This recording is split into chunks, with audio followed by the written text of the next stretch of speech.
you are not changing your lifestyle, useless. So, mangyayari dyan, ba't tumalala yata yung, dagdagan natin yung gamot?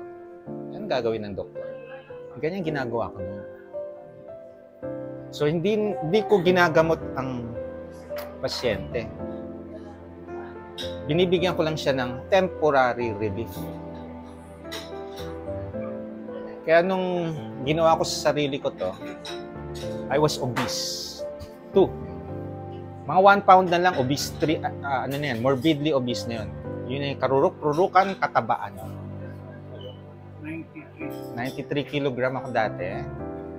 Meron akong gout, may GERD, may apnea. Severe apnea. Bakit severe?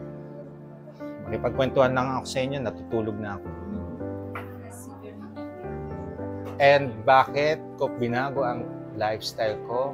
Dahil dun sa apnea. I had 3 car accident. While driving, nakakatulog ako. So, danger to myself and also to my family. Siyempre, pagka ako nagdadrive, kasama ko sila, makatulog ako. Delikado yan. So, kailangan ko mag-change ng lifestyle. So, I did that. I did the low carb. Initially, doubtful ako because I'm a doctor. Bakit tatanggalin ang tinapay? Bakit tatanggalin ang rice?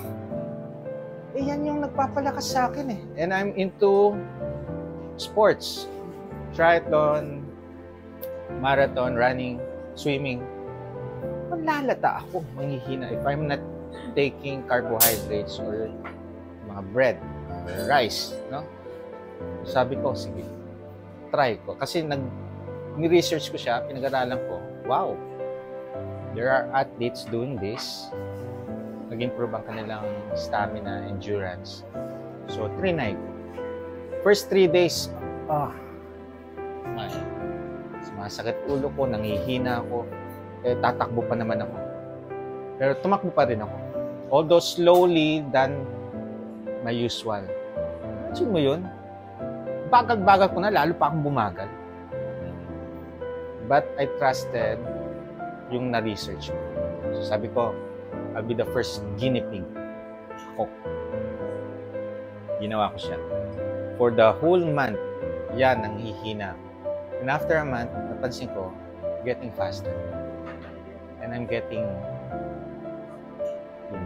Dati kasi, overweight, obese na ako. Nagbabike ako, talaga ako pinakamasipag mag-train. Twice a day, nagte-training ako. And still, every race, ako yung kulelat sa team. Because, tinignan ko ang difference ng body namin, malaki ako, sila ang papayat. So, nung nag-start na ako ng low carb, pumayat na ako, bumilis. After a year, so, masipag akong mag-training. After a year, sa mga races, nag-third ako.